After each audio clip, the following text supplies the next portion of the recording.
video signal.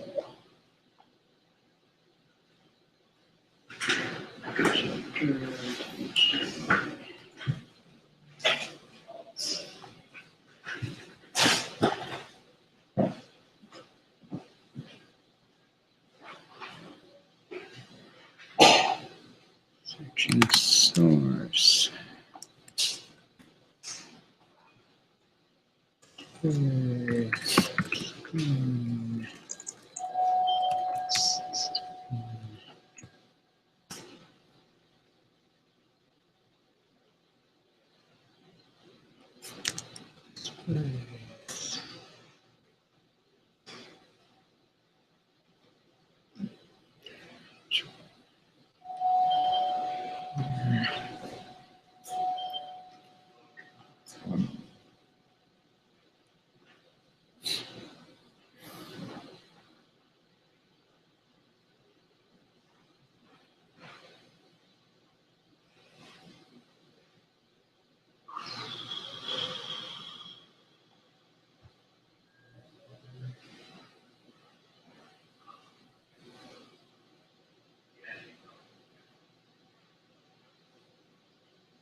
You might want to try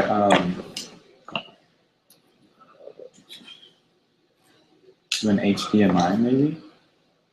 I don't have HDMI. I have the Lightning. Oh, there it is. Oh, what the hell is that? No, it's coming from Chromecast. It's not my HDMI source. It should come from the source.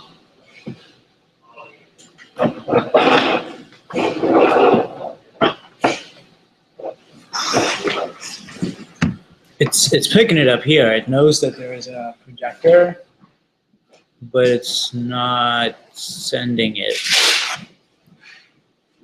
Oh man.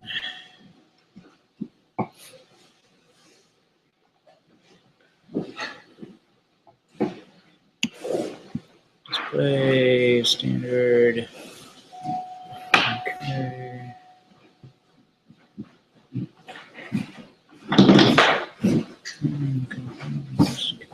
Wow. Huh.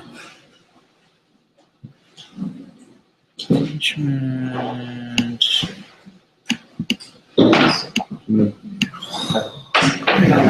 Extension. Wait, just wait for the photo. Wow. Is it gonna work? Really? Yeah, it's gonna work.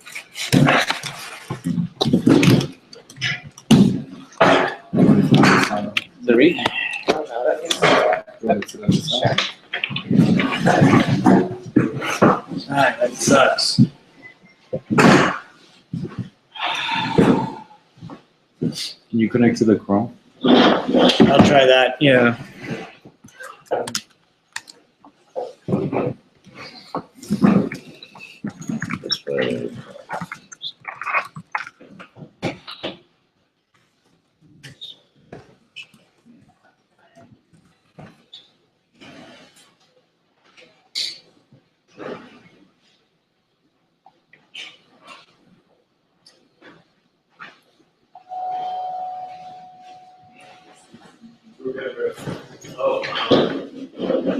Hi, this is a Rails class. Yeah, come on in.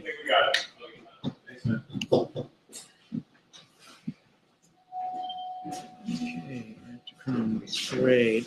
Okay.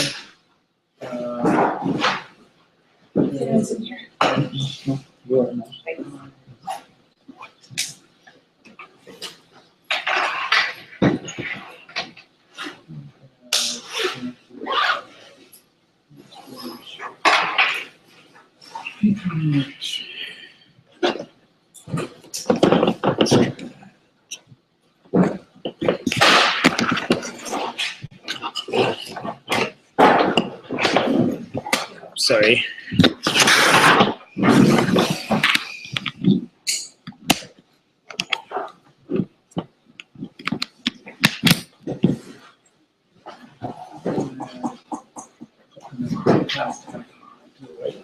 Address bar.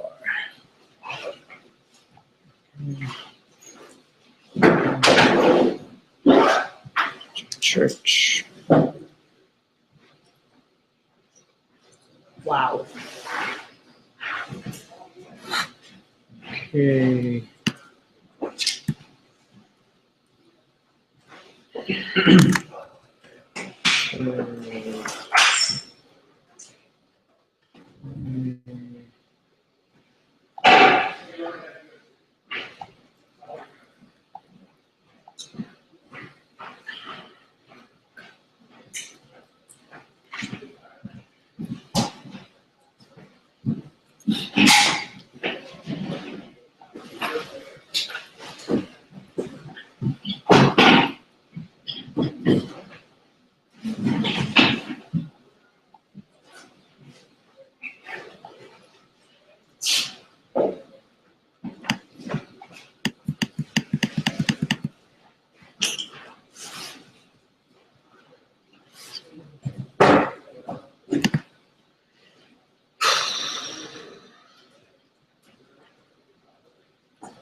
Okay.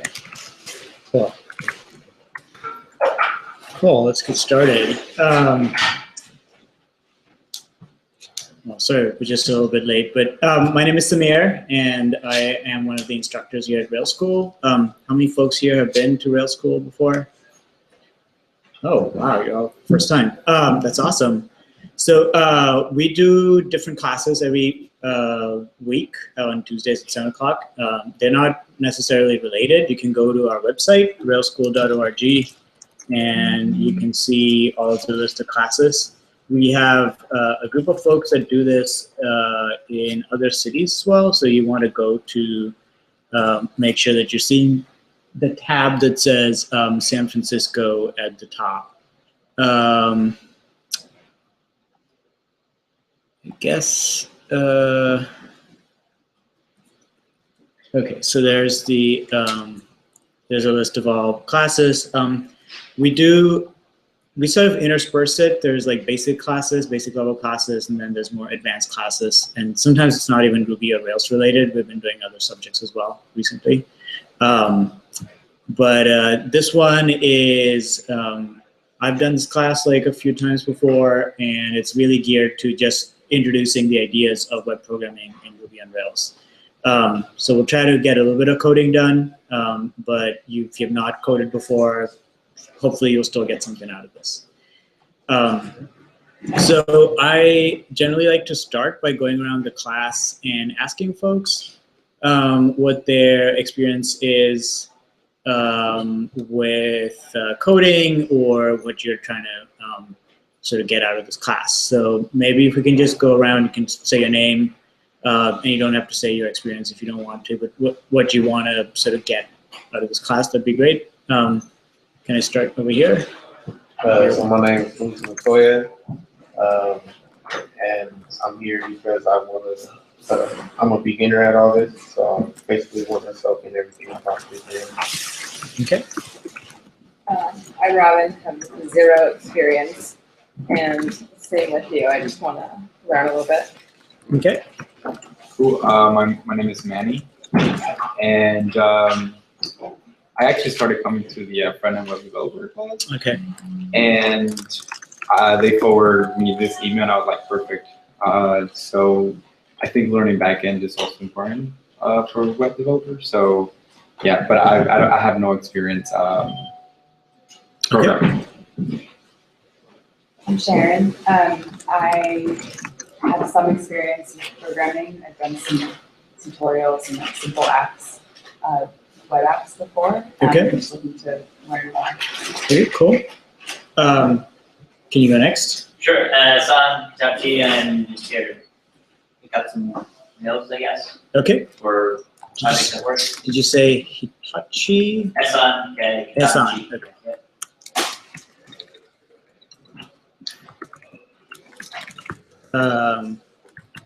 Some Rails.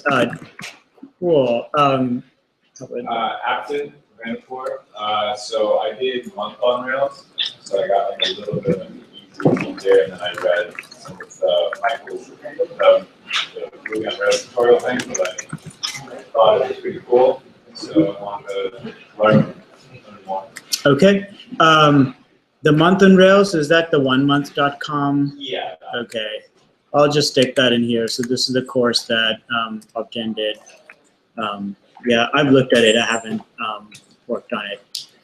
My name is Matt. I'm here. I want to make an MVP or something, and I am a bit, a little over halfway through the Code Academy Rails training, and messing with the tool.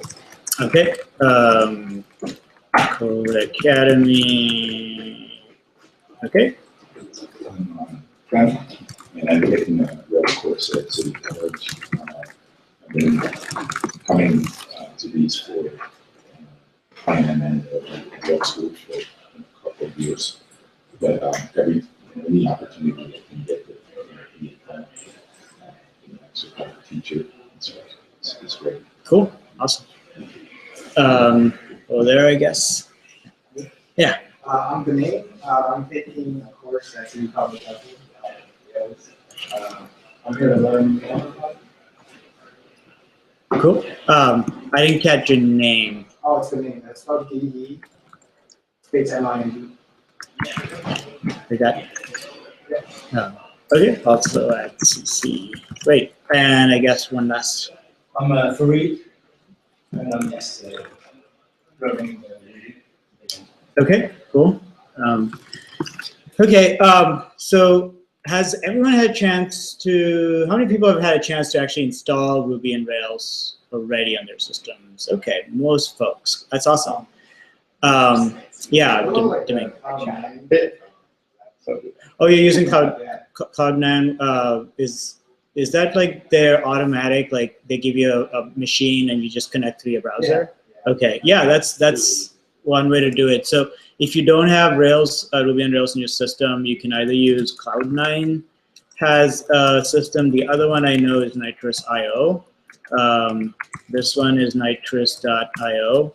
And actually, can you log into the whiteboard and maybe put a URL for the Cloud9? So if you go to railschool.org and you just go to that show, oh, crap.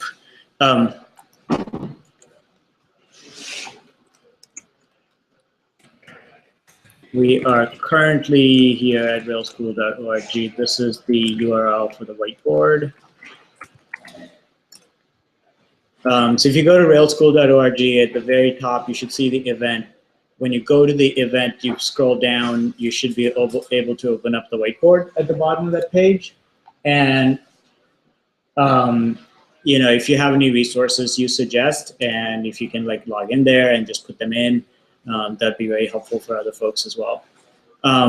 So yeah, as Domingue was saying that, yeah. Where is the whiteboard on the page? So you have to go to the event page. You actually have to click on the link to the event. It's just like show. you should be able to go like there's all events at the top, and then you should be able to. Yeah, like, when you click that, it says, we're sorry, but something went wrong. oh no. I was able to log in, so it's something for it. On the white one? Yeah, I'm on it too. Just click on all of them. Yeah, thanks, Ken. Yeah, I'm not sure why it failed for you, but so Nitrous and Cloud9 are cloud-based environments where you basically get Ruby on Rails pre-installed for you. You have to access it to the browser, and you can't do it on your own machine. So obviously, if you don't have internet, you can't access it, and it's also harder to do than if you just had it on your own machine.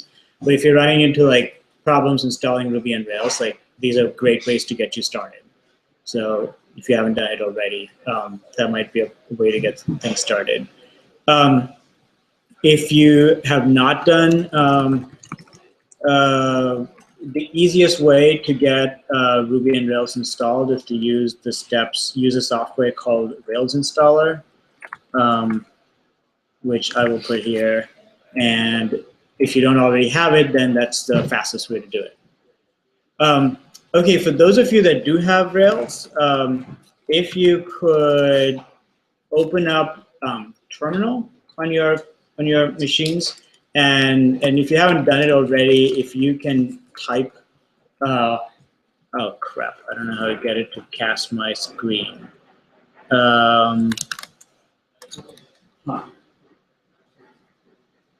Right, cast entire screen.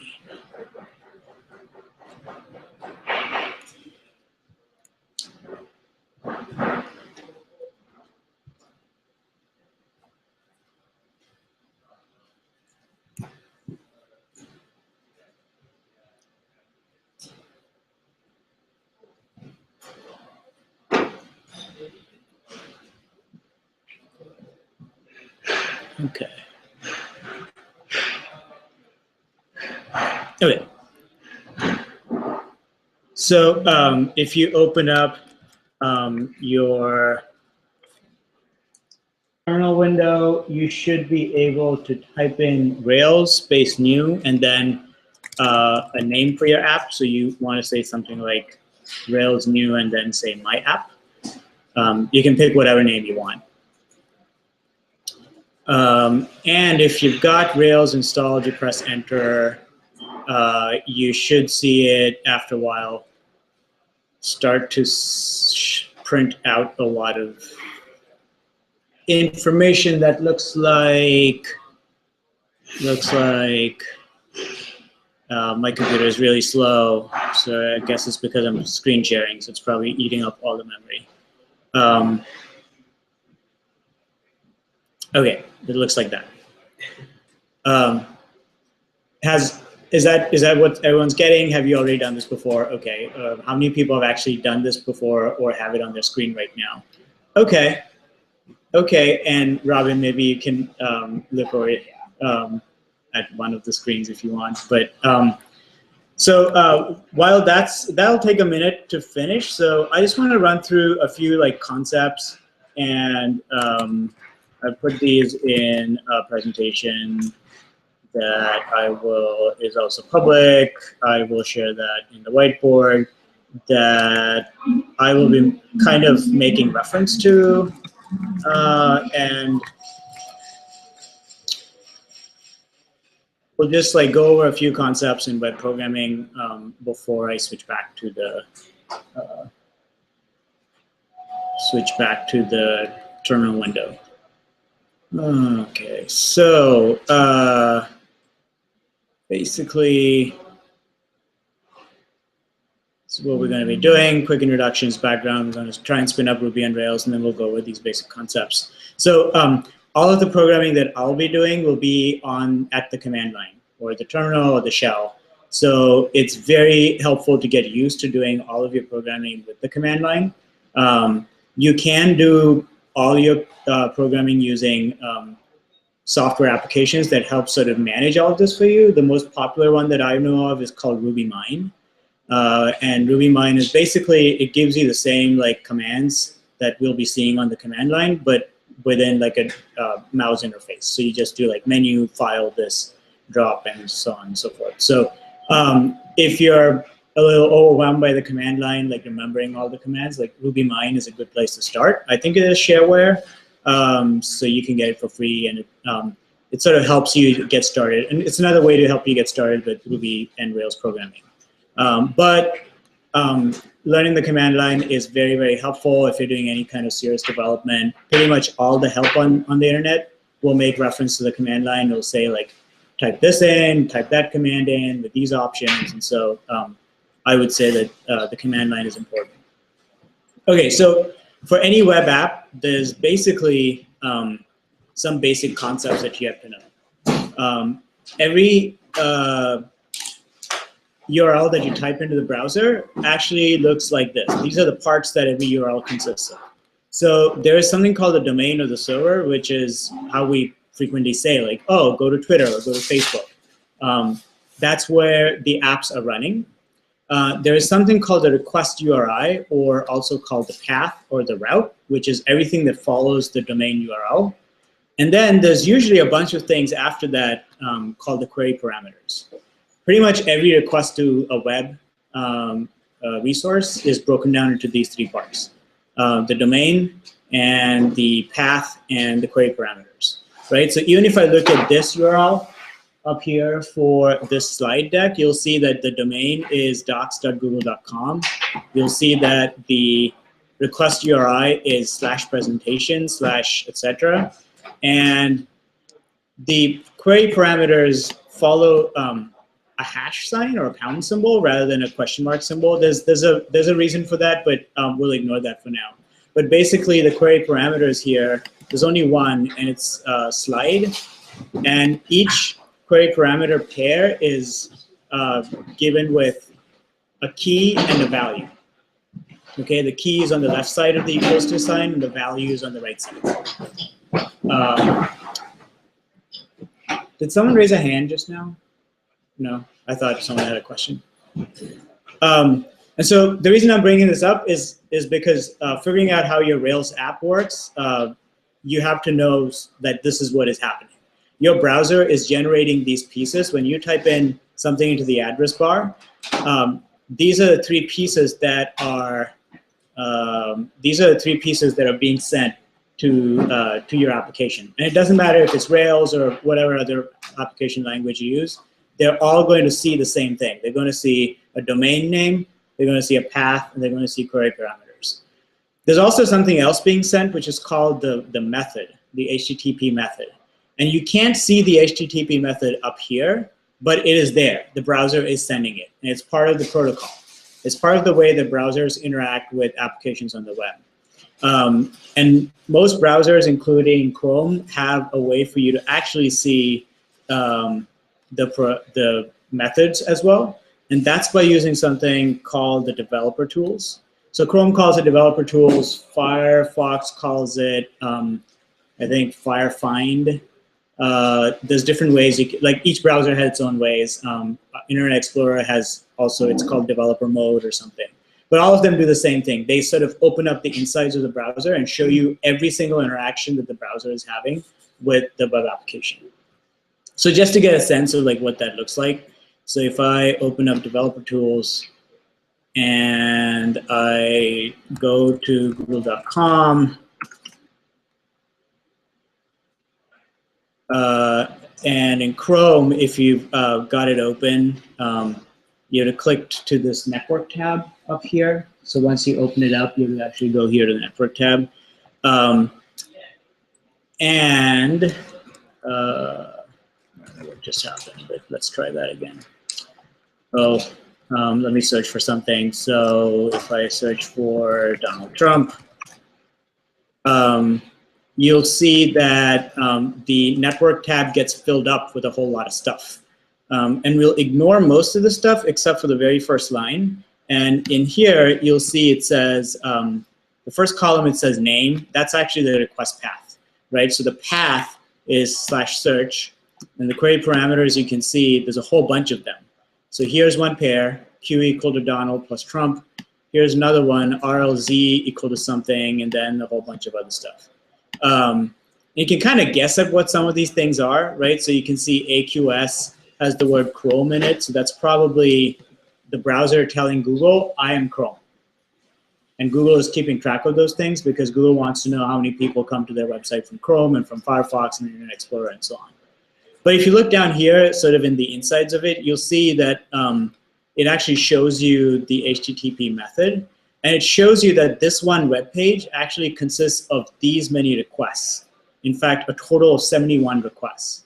So what looks to us like a single page in the browser is actually the browser making many requests out to the server and retrieving those results.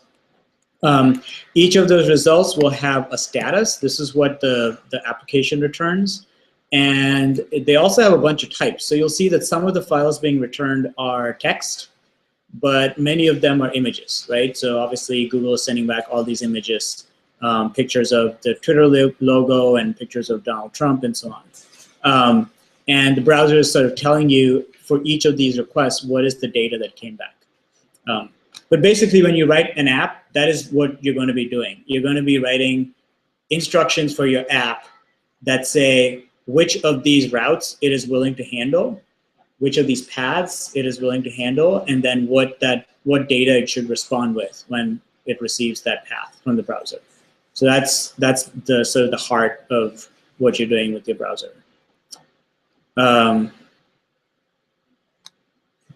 So that's just a little bit of description. Browsers have developer tools, and Firefox has an add-on, Chrome has developer tools. Okay, so that's sort of the basics of sort of how the internet works. Very fast, very quick basics.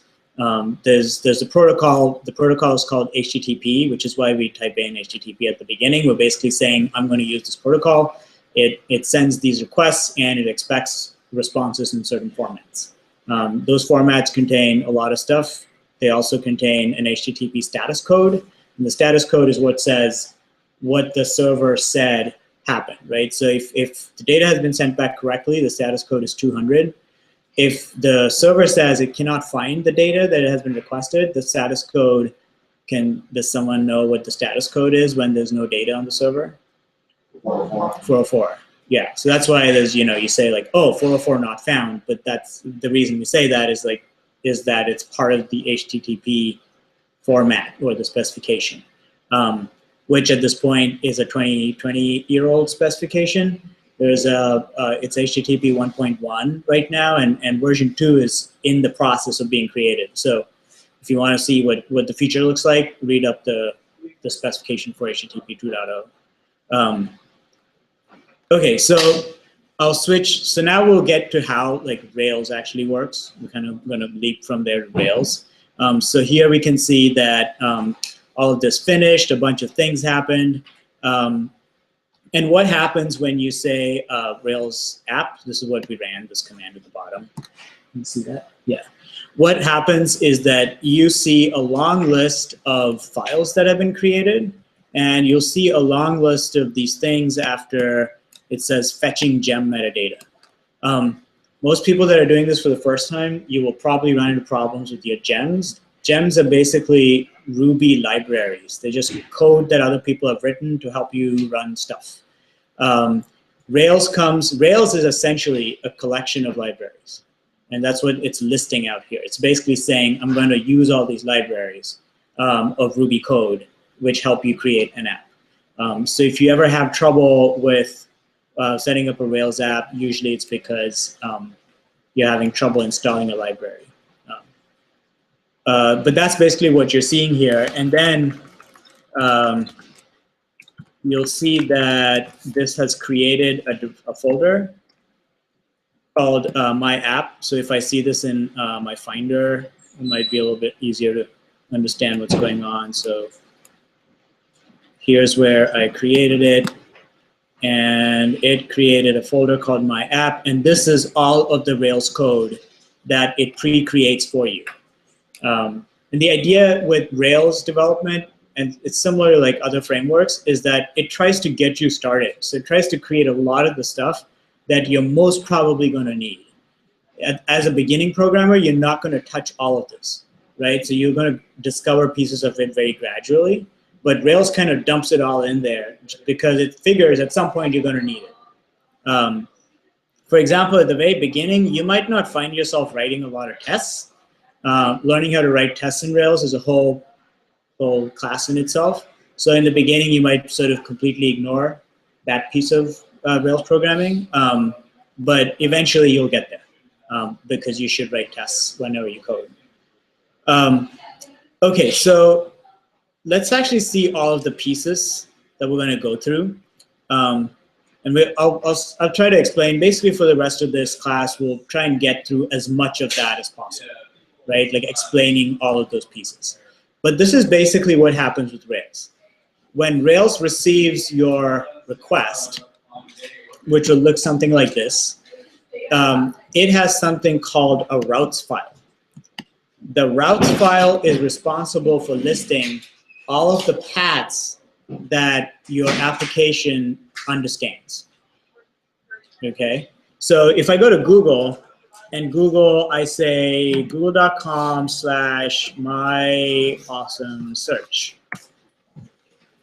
Google does not understand my awesome search, right? So every application has a fixed set of paths that it is willing to understand. And the way that Rails depicts that is by listing them in a file called the routes file. So usually the first thing to try and understand about Rails is what the routes file is and how it works. The routes file then takes, if it understands the path, it will look for something called the controller action pair. So this is really the piece of code in your application, which is going to be the first thing to run if you send a path that your application understands.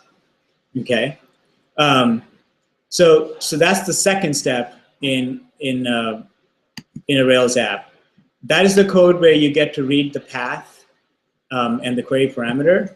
Optionally, you access your database, and then you generate something called a view, which is the data that you're sending back to the application. I have no idea what that was.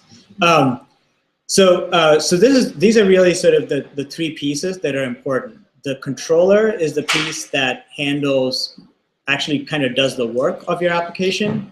The model is the piece that accesses the data that you've stored somewhere. And the view is the piece that decides what is going to go back to the browser. Okay? And what goes back to the browser is what you can see when you view the page source. So all of this stuff is what the view in your code is going to generate. Okay? Which means it's going to generate a whole bunch of HTML. It's going to generate possibly some JavaScript and some CSS. So as a picture, oops, not that picture. It looks like this. So browser sends this. Rails looks for that pattern in your routes file. It figures out where the code is based on that pattern. It then finds a view which it uses to send back to the browser. So this is your typical request response flow in Rails. So let's actually start to do that and see what that looks like. So I do everything on the command line, so I'm also going to change my files and edit my files on the command line and using a text editor. The one I use is called Emacs. Most people might prefer to use something called Sublime Text. It is fairly popular. Let me just put that here. Text editor is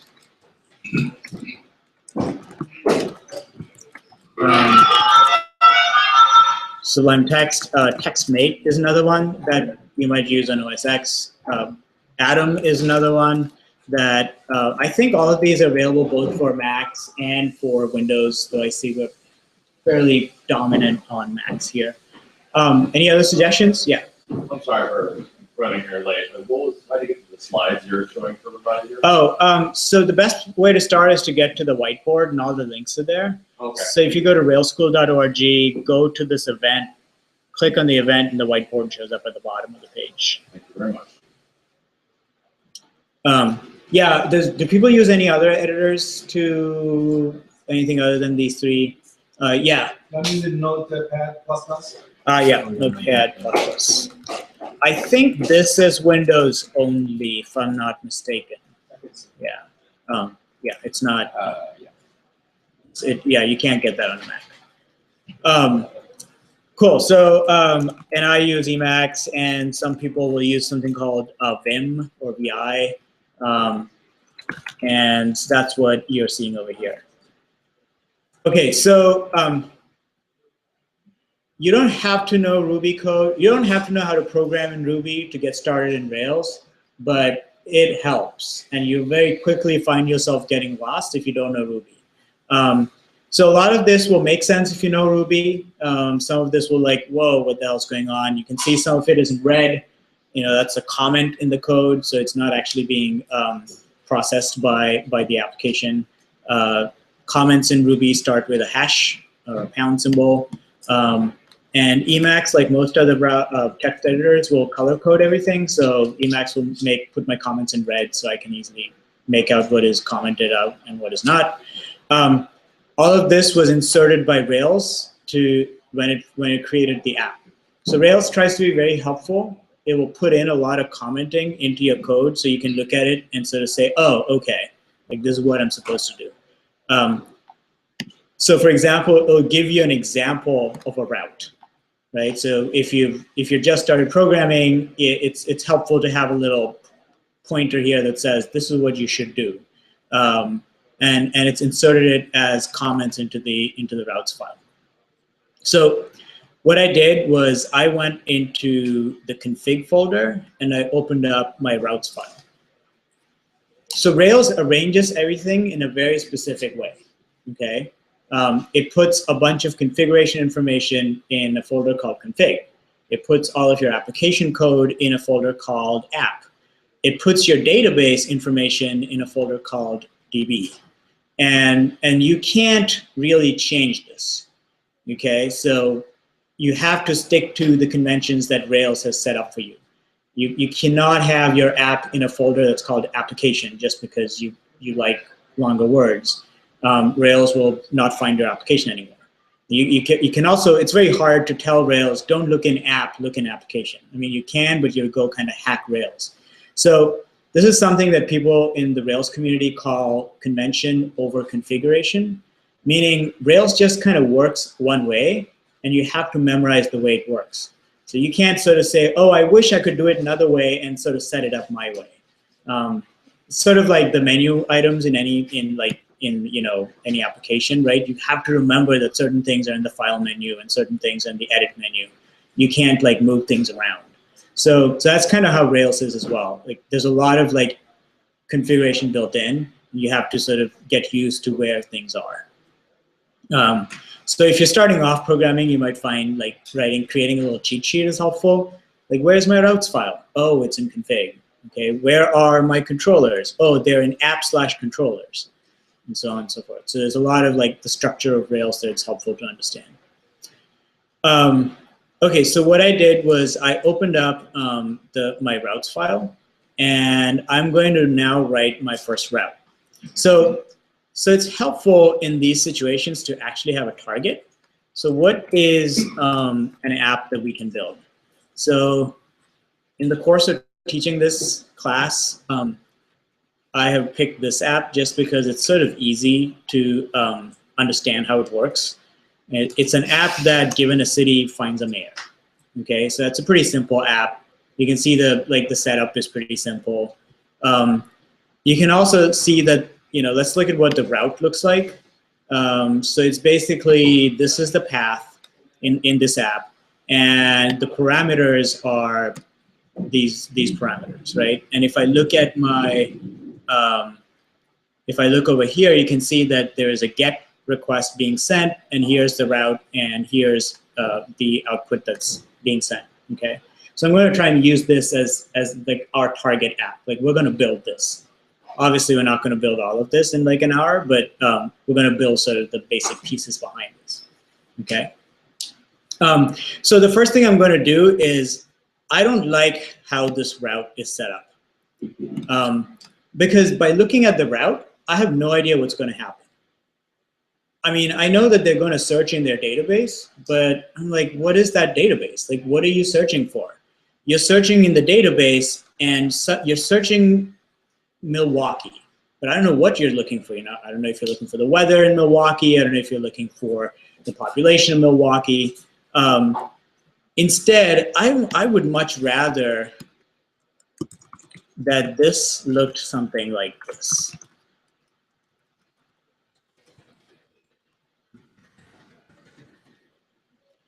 If that was my route, that is so much easier to understand. This way I know that, oh, what this is going to do is that it's going to look for the city of Milwaukee and it's going to return the mayor, or something similar like that. Okay, so what I'm going to end up building is going to look a lot more like that rather than what they have in their route. The idea will be the same. Given a city, we want to get back the mayor of the city. Okay, so that difference between the two structures is commonly referred to as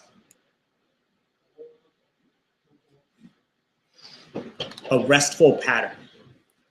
Okay, so again, another thing that you'll hear a lot when you're coding in Rails or in a lot of other application frameworks is that your routes or your paths have to be RESTful.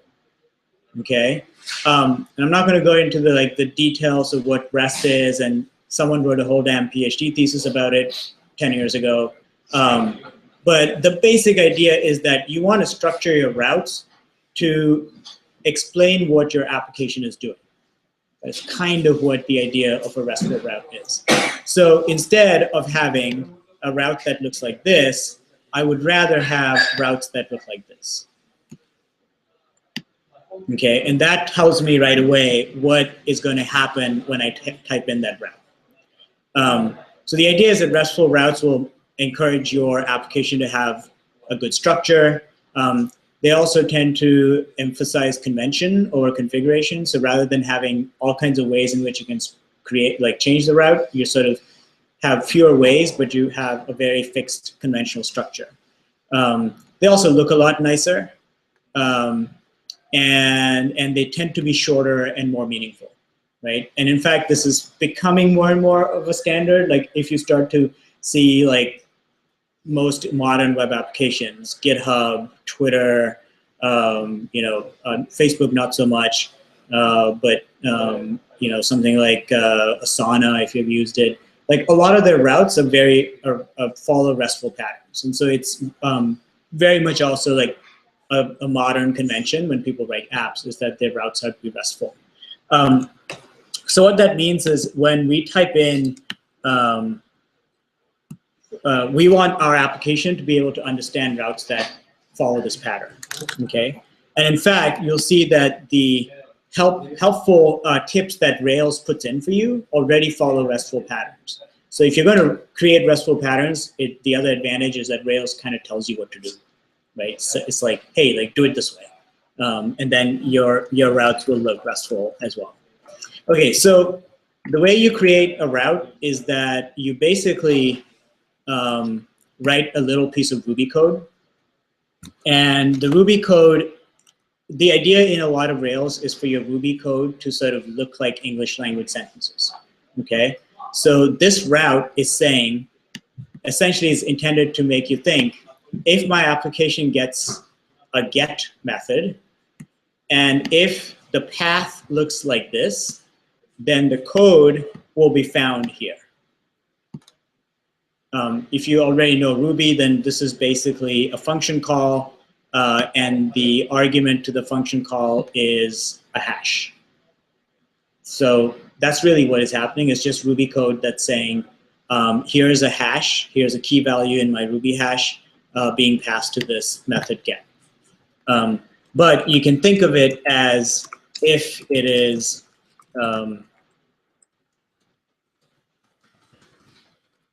saying, if I see a route like this,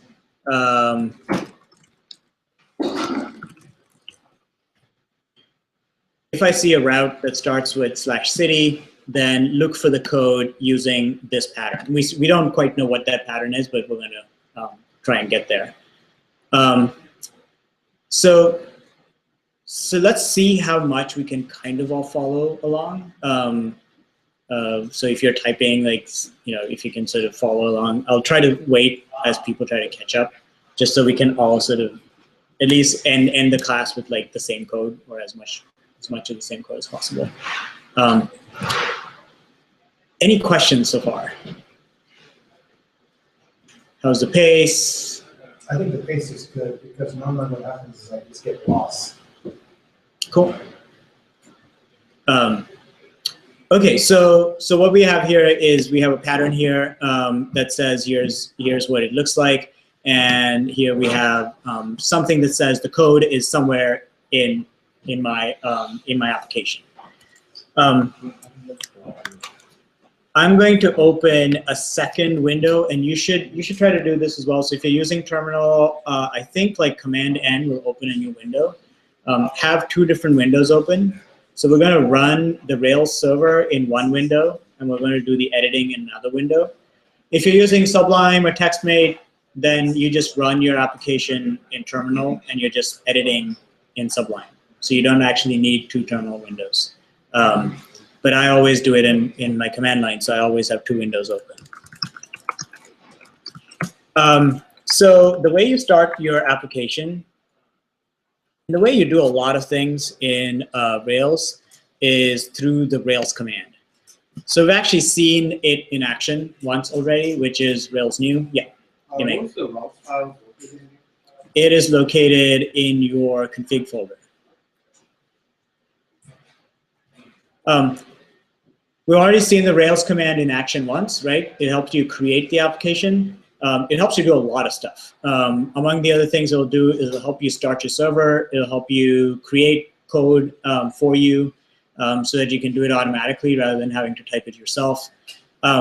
So one command that we'll see is Rails, and the other command is rake. Through Rails 4, there have always been two commands. Rails does a few things, rake does a few things, and it's kind of confusing sometimes, especially when you're beginning. In Rails 5, which is due out like later this year, this is going to change. Rails will be your single command that does everything in Rails, which kind of makes sense. But right now, if you're coding in Rails 4, you have to remember there's two different commands. And how you start your server is by typing in Rails, followed by the word server.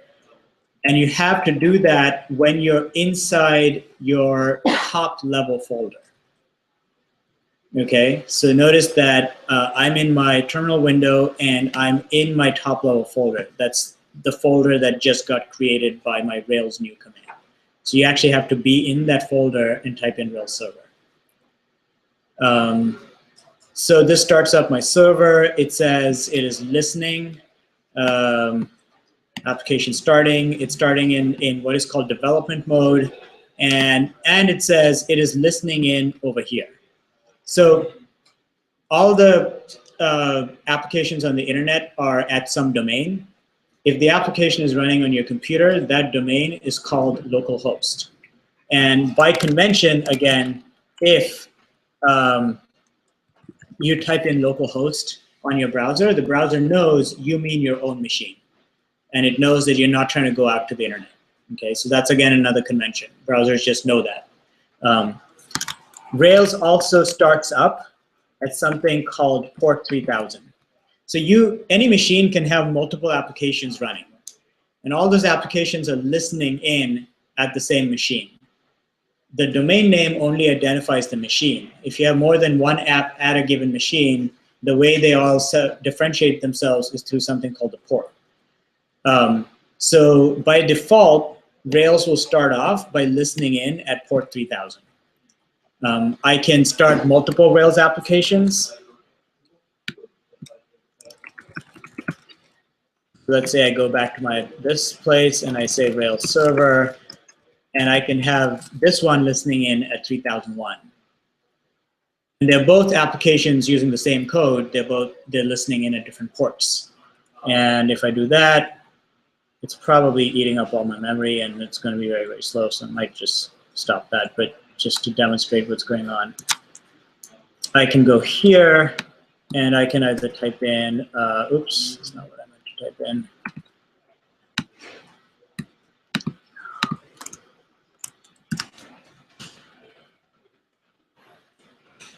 Yes, I did.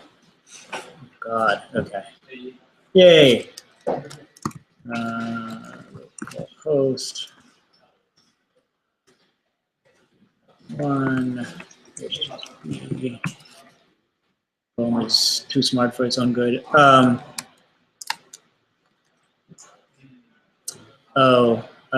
guess it won't actually let me do that. What if you create another app and then you Yeah, I can do that as well. And actually, I have a bunch of apps, so let's just do that.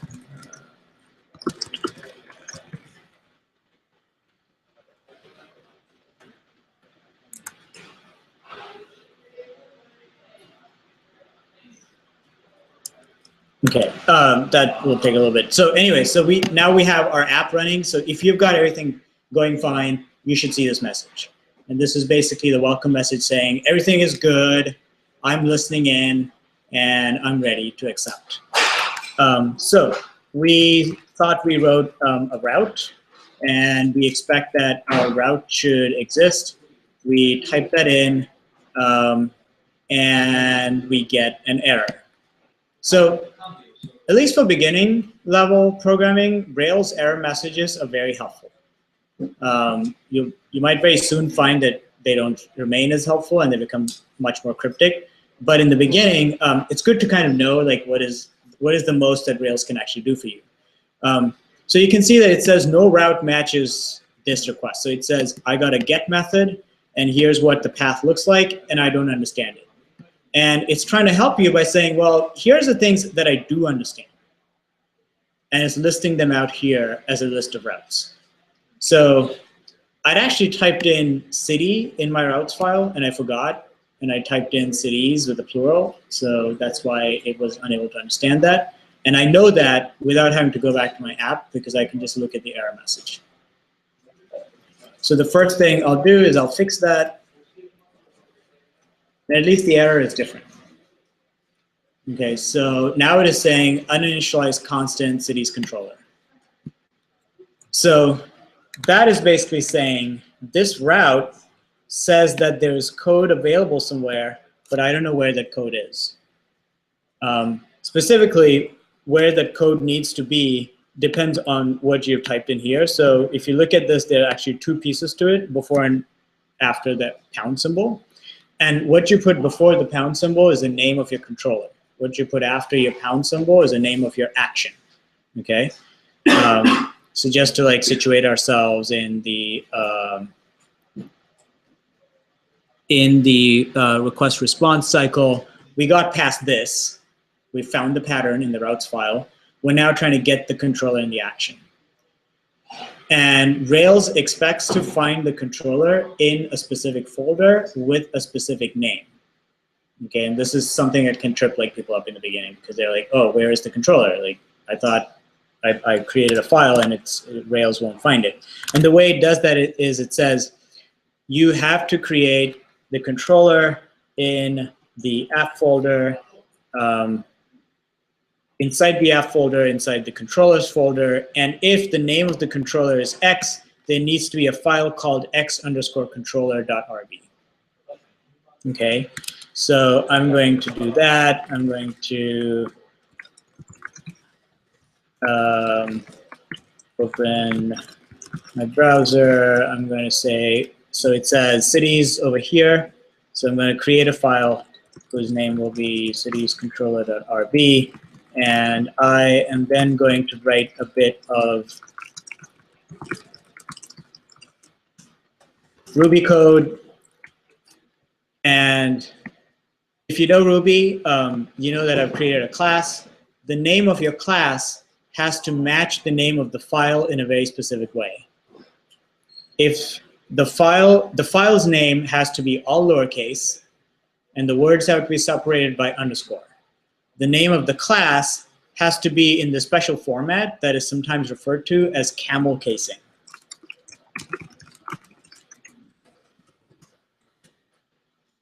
Okay, so the way that people describe this is they say, all of your classes in your Rails Ruby code have to be camel cased.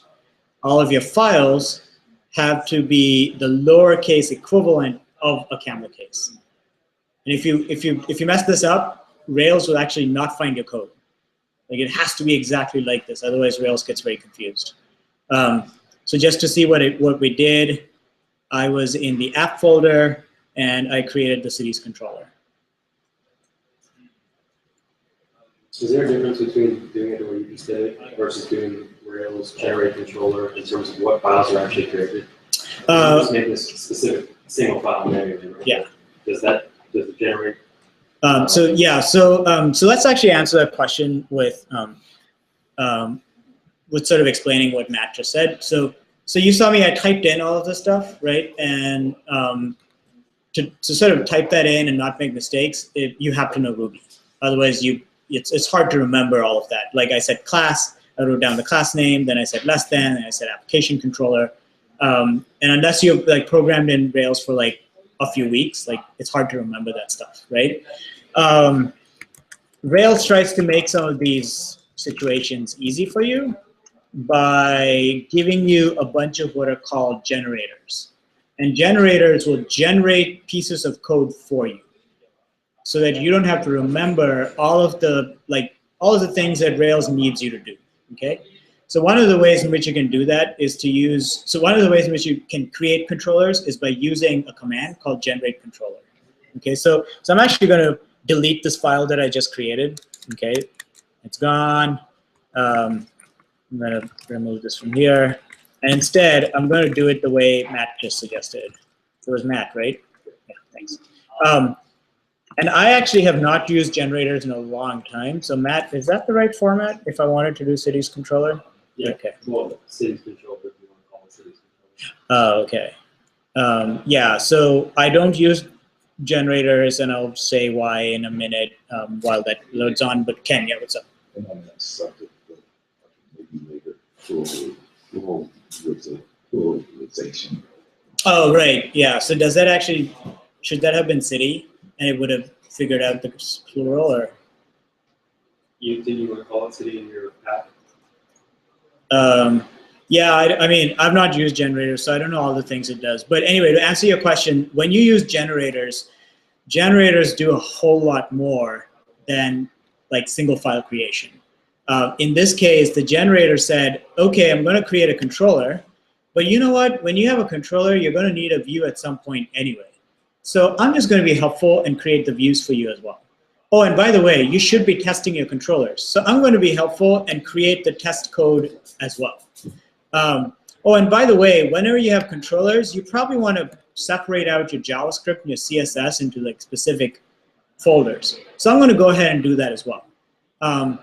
So I don't like controllers for a couple of reasons. One is that it generates more files than I want. And was that? You don't like generators. I don't like generators because it generates a whole lot more. What did I say? Controllers. Oh, sorry. Yeah, you can't not like controllers. So, you know, I get all this fluff. I forget, did I, make this? Did someone else make this? If I'm working with someone else in my code, I'm asking them like, hey, did you make these files? Like, what the hell's going on here? So it really bugs the hell out of me. It's also very opinionated in the way it like names things, and I don't like that. I like to have my own naming schemes. But it is very helpful because look at all the stuff that I'd written. Rails kind of wrote that for me. Eventually, you realize that the amount of stuff that Rails writes as a fraction of all the stuff you're going to write is so small that you're like, what the hell? I'm just going to write it.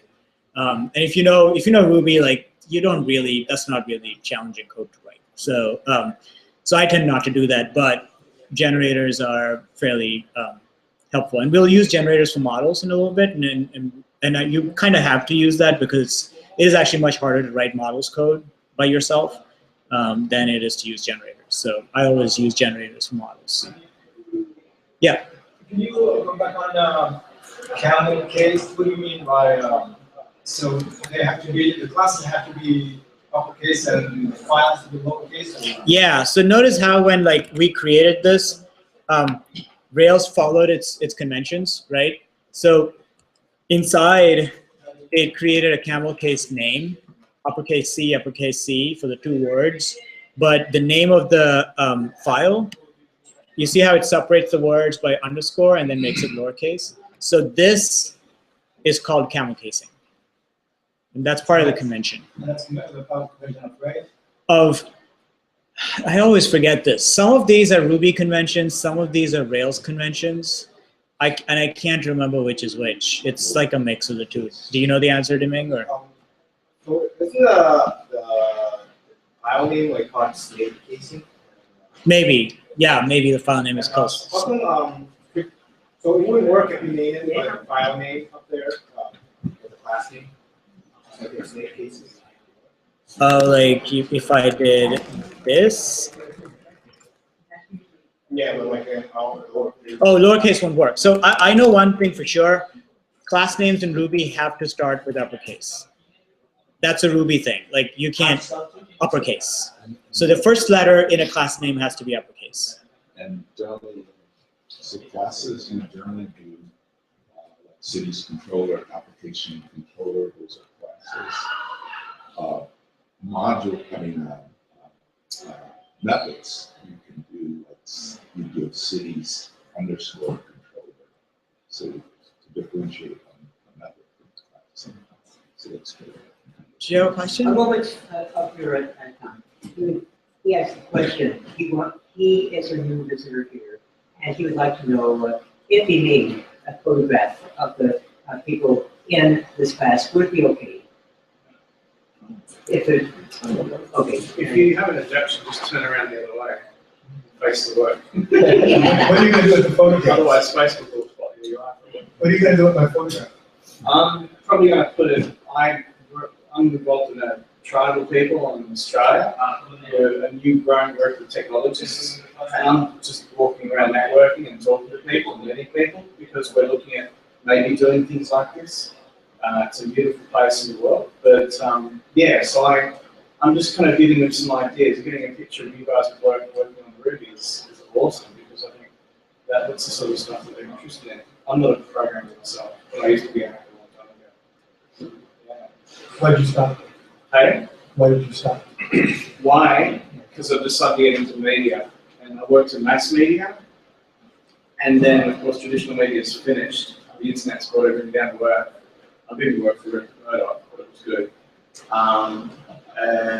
But traditional media is kind of over because it's all about interaction. So YouTube is the TV station of the future. The internet brings everything down to a level playing field, all that sort of stuff. So my job's become redundant. So I'm looking at doing different stuff around the technology. What city in Australia? Born in Sydney, currently living in Brisbane, and the tribe is based on the Sunshine Coast, which is not Brisbane. Byron Bay? Is it? I'm sorry to interrupt, but like, Very we just be respectful of the time of the instructor. You guys seem- Yeah, I don't mind taking. Yeah, I'm sorry. So I don't know about the rest, but I don't mind. You guys are doing a course, so let's just do this. Yeah. If you're interested, I'd love to meet any of you later on. We're just here for meeting. So thank you very much for it. I might just check this. Yeah, so to answer your question, Ruby, the class names have to start with an uppercase, but as Ken was saying, method names actually have to start with a lowercase. So we'll see that in a minute. But those are Ruby conventions. The file names, I think, is a Rails convention. Yeah, Jimmy. You can't snake that. I think you can. I think you can do that, but you cannot do this. Like that would be illegal in Ruby. This is legal in Ruby. I don't know if then Rails will be like, hey, I don't know where your controller is because it's looking for that specifically. I actually know that it is like when I said in my routes file, I said cities is the name of my controller. It is going to look for cities controller. If I change that to cities underscore controller, it can't find the code. So you have to be very specific about following those rules. Okay, so the next thing I want to do, I have initialized this constant. I'm going to refresh that screen.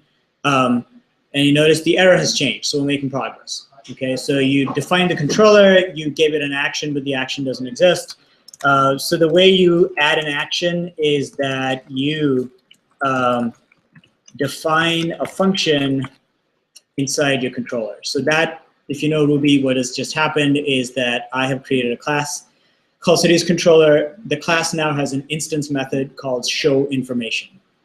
So the actions that you define in your routes files are actually instance methods in your controller classes. And we'll talk in a little while about something called scaffolding, which again lets you do a lot of this stuff without understanding the Ruby part of it. And we'll sort of, hopefully that'll help us like get a little more familiar with the Rails pieces without needing to know the Ruby pieces. Yeah. I have a question about scaffolding. I've heard different things. What, as a professional developer, do you think it's something that helps you, or do you use it at all? I don't use it at all. Yeah, and I would say that if you're doing any kind of serious development, you'll quickly see why you wouldn't use it. But to help you like write a lot of code and just get an application up without needing to know too much Ruby, it's helpful. So, I think the point at which your mileage starts to run out is really up to you, because it depends on like when you realize, oh, I've learned so much Ruby, like this is not useful for me. But that's really up to you. But it's great. And we'll see in a minute like why like it's a great way to get started, because it'll just generate all this stuff for you. And you're like, oh, I didn't have to think twice about that. Okay, so we got this far now. We got the action. And if I refresh that, it will say a new error message. Okay, so we've actually figured out how to get it to go as far as looking for the view. Now, the view is, the piece of the view that you're going to write is called a template.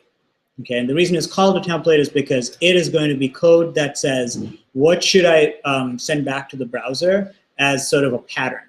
And then you're going to fill in information into that pattern. So the code that you write is like a template, right? It's like, this is what my response looks like, but with something in it that will change dynamically.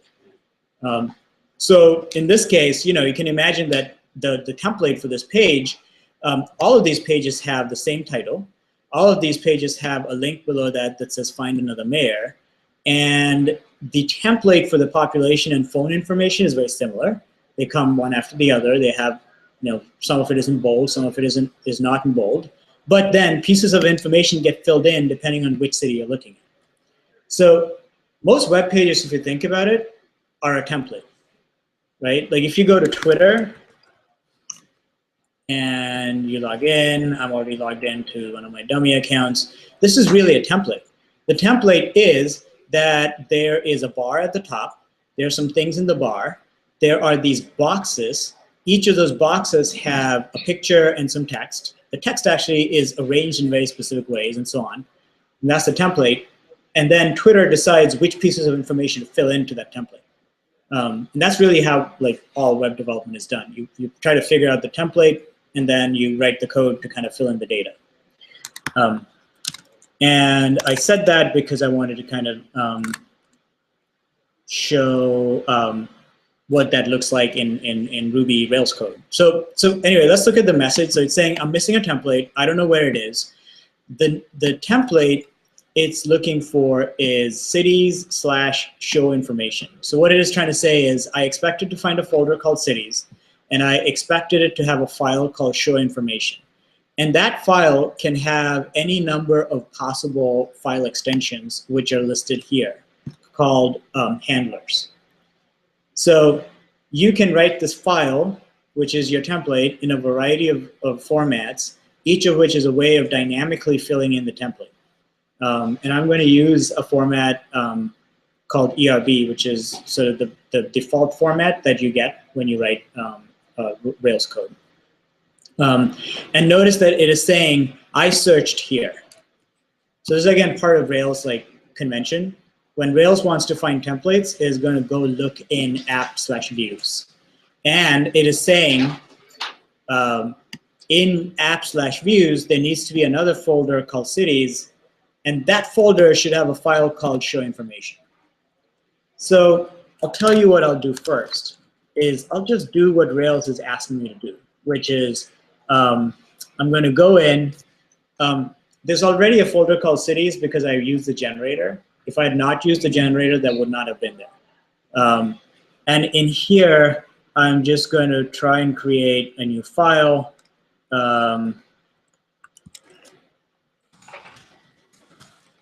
Show information .html.erb. So the extension for the file has to be .html followed by one of the handlers that is allowed. So just to refresh your memory, the handlers that it says it'll look for are ERB and a bunch of other things, and we won't worry about the other handlers, but it needs to be one of them. So I'm going to use ERB.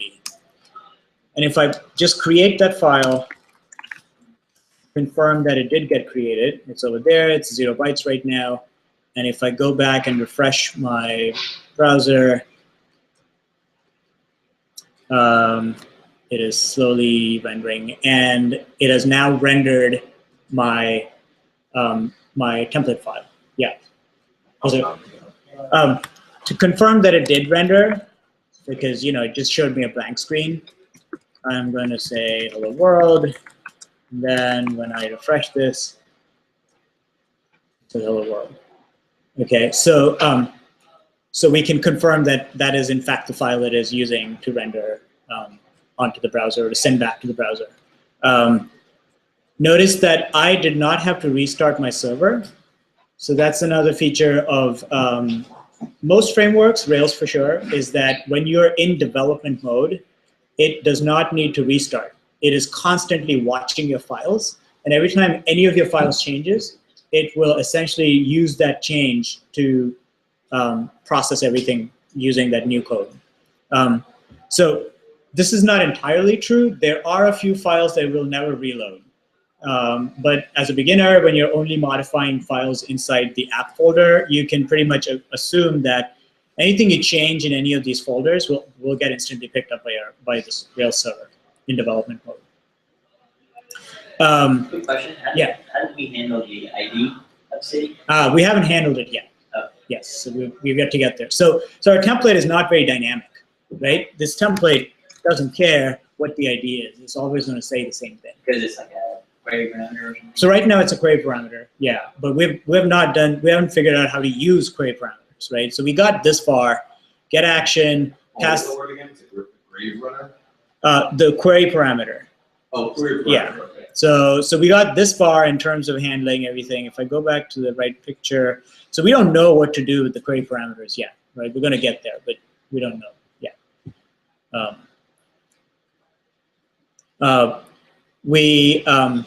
So this is what we haven't done. We didn't really pass any variables to the view. So this part we didn't do. We just found the view. We got the HTML. And notice that if you actually look at the entirety of the HTML, hello world is in there, but hey, there's like a whole bunch of other stuff. Okay, so that also was generated by Rails, but I mean, we didn't write any of that code. So how did that show up there? The reason that showed up is as part of the Rails application, one of the files that it creates for you beforehand is this file called application inside a folder called layouts. So if I just go see that in my my Finder, you'll see that there was another folder here called layouts. And this is something Rails created when I did Rails new. So right at the beginning when I created my app, it created something called a default layout. And if you see this layout, this is the rest of the code that we saw. You can confirm, like the title will be like my app, and then there's a bunch of Ruby code that outputs the CSS links and the JavaScript links, the header tag in your HTML, and so on. And then there's this piece of code that says yield, and that is essentially saying, generate the layout, now go to the template and generate the template. So it's kind of a nested thing that's happening. Rails, when it generates the view, actually does two things. It looks for a layout and it looks for your template, and it like melds the two together. And you can have infinite degrees of nesting. You can have a nested layout. So your layout like you say, I want to use this layout, and the layout you specify uses the default layout, and then so you can go on nesting layouts as much as you want and make your code pretty complicated. But if you don't do that, basically Rails is going to go look at the default layout that's in that folder. Yeah. Why do they use some symbols for the keys, and then sometimes they use strings? So that's a great segue into my next topic, which is what is ERB? So the point of ERB is that, like I said, you have your template code, which is the pieces of template that are static for all of your responses, and the pieces of it that are going to be dynamic. And everything that is dynamic is encased inside special symbols. And the symbols you're going to use depend on which handler you're going to use. Each handler comes with its own language of symbols for deciding the dynamic pieces of your code. If you're using ERB, the % equals to, that is how ERB knows, oh, this is the dynamic piece of the template. And by dynamic, it simply means it assumes it's Ruby code inside there. Okay, so you can write anything that is valid Ruby code. In this case, a mathematical expression is valid Ruby code. If I type that in and I go back here and I refresh my screen, that little piece of Ruby code was dynamically calculated and inserted over there. Can you put another handler, or does it have to be ERB? So I use a handler called Haml, H-A-M-L, Haml. You can see that if I regenerate that error message, let me regenerate that error message.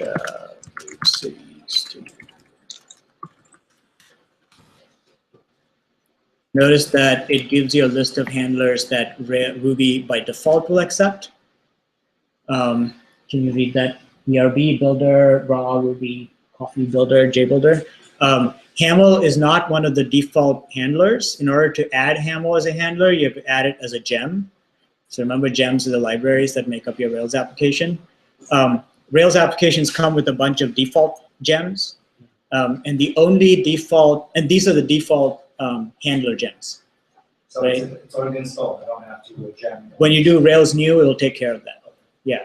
But if you want to use other handlers, the one I like is Haml, because with Haml, you can do, so let's say I wanted to add H1, right? So this is, yeah, let me see if I, okay. So that's a little bit of HTML code that I just wrote, right? And what that HTML code looks like is this. Here's the HTML code. I put an H1 tag. If I had Haml, which I don't, it allows me to write this like this.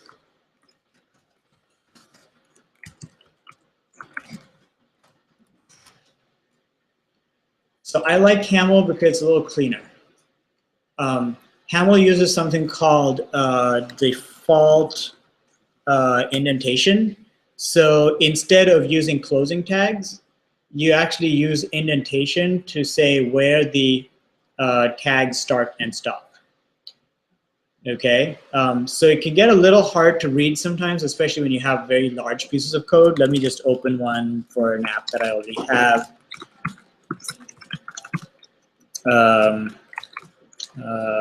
Let's see, this one, I think. Yeah, so so here's the Haml code. Basically, it's saying here's a table, and then the table has TR and TD tags. And you know that this stuff is inside this TR tag because it's indented at the same level. But you know that the two TD tags are not indented inside each other, so they close out, they each are separately closed out, right? So I like Haml because I feel like this is kind of easier to read. HAML. What does that stand for? Oh, God, I don't know. HTML is hypertext markup language. HAML, I have never asked what it is, but it's a Ruby gem, so someone came up with the name, I guess. Oh, it's a gym. Yeah, it's a library. Haml is a Ruby library. Can we install them? Yeah, so let's just actually do that just to get a sense of like, how do you extend your Rails application. So whenever you want to add a gem, you just go to your gem file. And the simplest thing you do is you type in gem and then the name of the gem. I happen to know that the Haml gem is called Haml, or maybe it's called Haml Rails. Hold on. I actually don't know. It's called Haml Rails. And I think Matt just said, and that's when you use Google. Haml gem for Rails. And you can see that the first result is Haml Rails. And most of the well known Ruby Rails gems have extensive documentation. Like you can just follow the README and it will work for most gems that have been around for more than 4 years. So yeah, so they'll give you a bunch of things you can do. But just to go back, so I say Haml Rails. That's the easiest thing you do. And once you've done that, whenever you add a new gem, you have to do something called installing your bundle. So anyone know what bundling means? What does bundle install do? You're going to install a bunch of packages. It installs packages. Specifically, what does it do when it installs them? If you look at this output, does that help explain what's going on?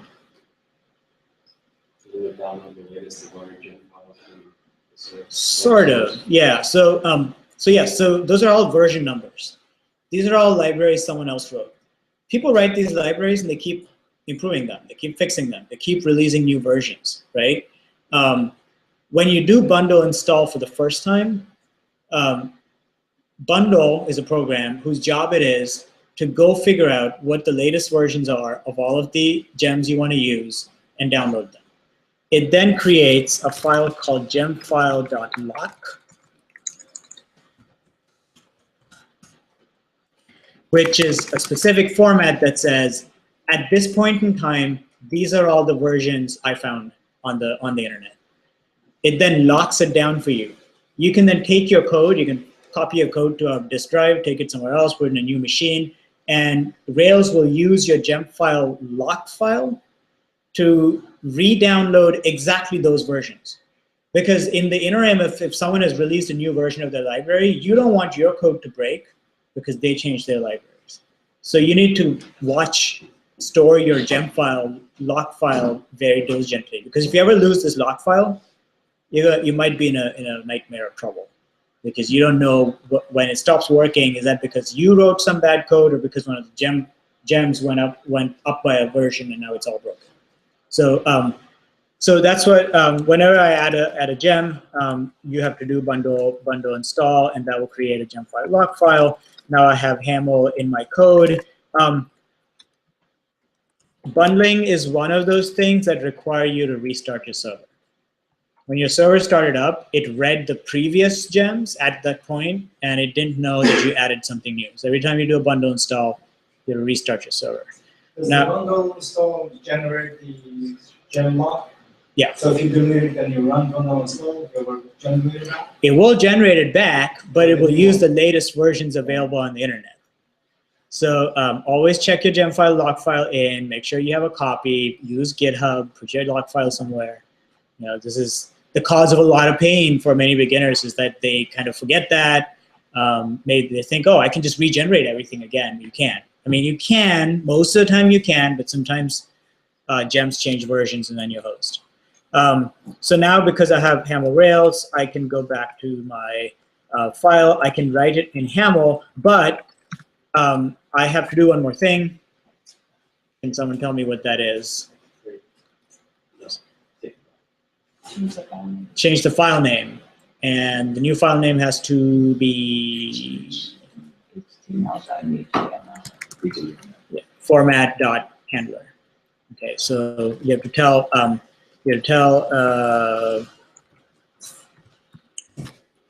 Rails, hey, I'm using a different handler. And when you do that, let me just refresh that and I'll come to your dimming Hopefully nothing is broken in this whole process. Oh, that's too bad. Is this not noticing that it's in HAML?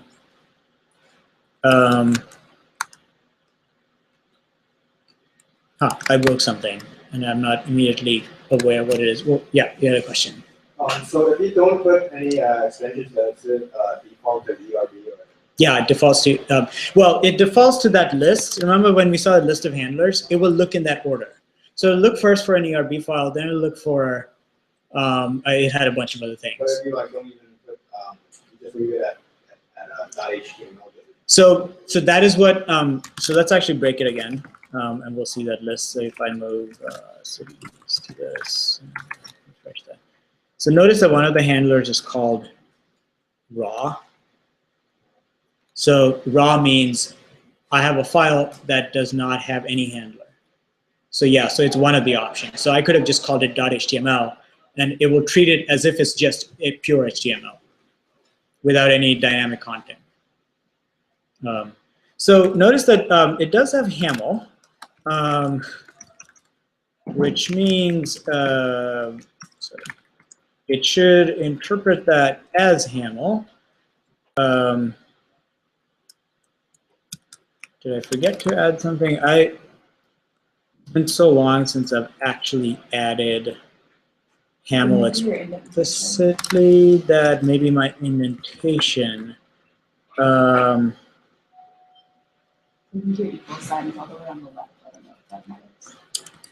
Was it? Okay, let me try that. HAML. No, I was trying to like put that outside. That's what I was trying to do. I was trying to say, hey, like I want my. It could be that my. I think I know what it is.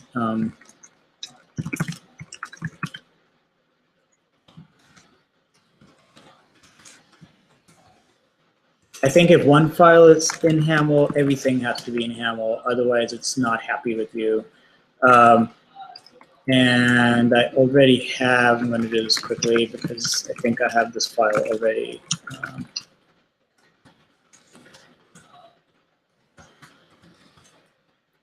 That looks good enough. I'm just going to use a file I already have.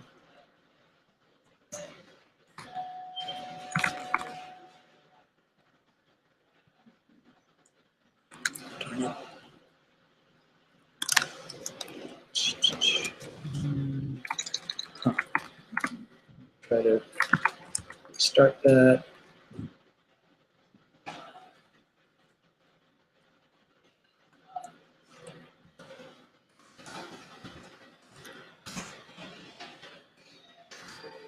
Oh.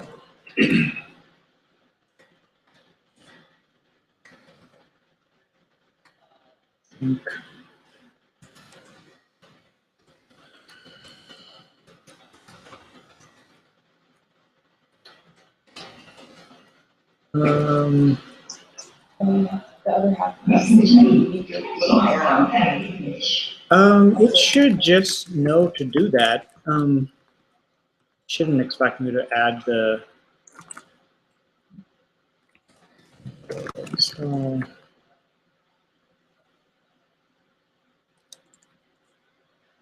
I might just switch back to ERB. I've never actually done this. Like I've always just used like a template app I have and I copy it every time.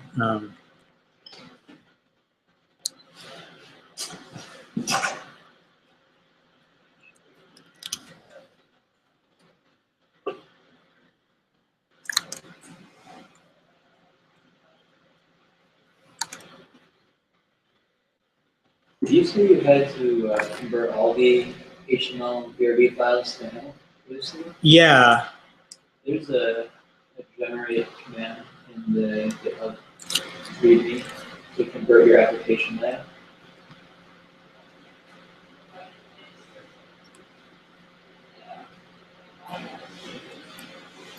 Yeah, and I copied one that I already had, so I put it there.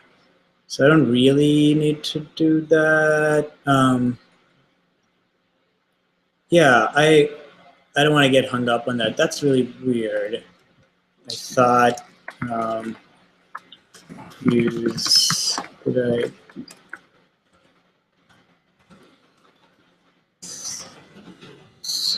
I show information .html.yaml.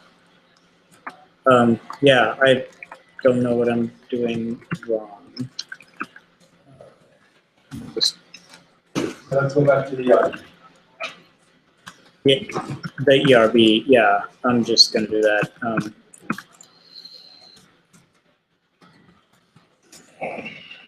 Yeah, I mean, it looks like on with the rest of my HAML code, and so yeah, I don't know why it's complaining, but anyway, I want to get to like the dynamic pieces, so let me just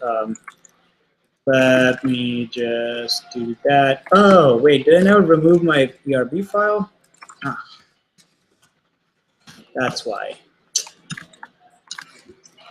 That's why it was complaining, because it was looking at the ERB and then yeah. So it was looking at the ERB and it was. I had to go delete it. So I learned something about Ruby. It saw the ERB file, and it assumed that all files were going to be in ERB. For then some reason it decided to read the HAML file. You'd assume Rails would be like, oh, if I'm going to use ERB, I'm going to use ERB and not read the HAML file. But I think that could even be a bug in Rails, that it starts off with one format, but then sort of reads everything in that folder and like does a mismatch. So it's possible we found a bug in Rails. Anyway, okay, I'll stick to HAML now that we have HAML. In HAML, the way you show dynamic code is a little bit different. So instead of like less than % equal to, you remove the less than %, you just say equals to. So let's sort of go back to where we were. Over here is 3. Okay, so the next question is, how do we use any of the dynamic information, right? And the way we do that is we use a special variable called params. And everything that is inside your query parameters is going to be stored inside this variable. And you can actually print out the value of that. You can use the value of that variable, right? So just to be, to like see what's going on, notice what I did here is I'm going to write a bunch of code. I'm going to add a line in the middle just to show each step. Okay, so every time I say equals to, this is actually going to be Ruby code. And the variable called params contains all of the parameters of that your Rails application has received. Okay, so notice that the name of the controller and the action actually are also passed to the application. So the application is able to know from the routes file like which controller and action were accessed. That's just information you have available to you when you're writing the code. And then you notice here that it added another parameter that says ID is equal to 2. And the reason this parameter is keyed to ID, so I did not say that, right? So remember when I said query parameters have this format where there's a question mark at the end of the route, and then there is like key equal to value pairs. In fact, if I did that, I can add more parameters. So if I did that, you'll see that this parameters variable just goes on picking up whatever I type in here. And title equal to It's done on the server, right?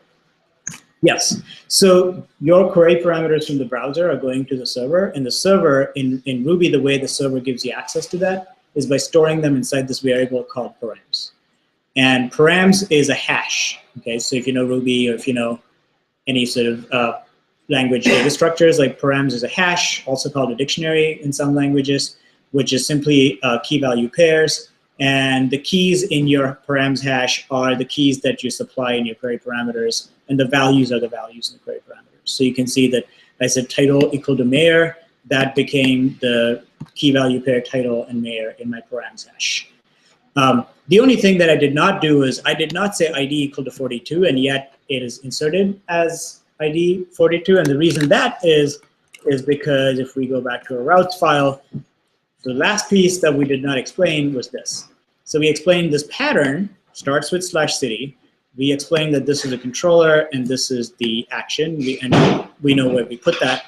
And then when the pattern has something starting with a colon and then a name, that is basically saying look for /city followed by a slash followed by anything, which is then converted into a parameter.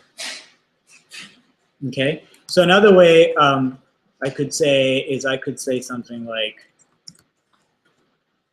ID and then a slash and title. And then if I say city /42 /mayor,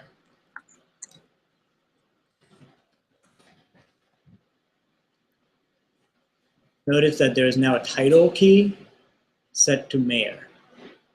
And the reason is this route matches a pattern that we wrote, and the way we wrote that pattern was in that specific format. Another way to read that is if I was to try to find a route that does not exist. So it says, hey, I don't know about /movie. What I do know is if you say /city followed by anything, followed by another slash, followed by anything, I understand that. And what I understand is you're trying to send me 2 parameters. One is ID and one is title. And how I can then use that in my template is I can say, Do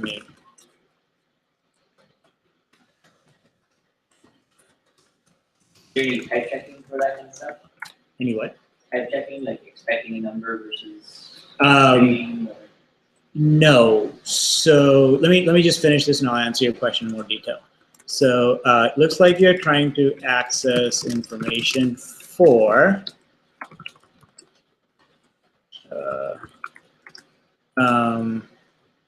Rams title of Rams, city number,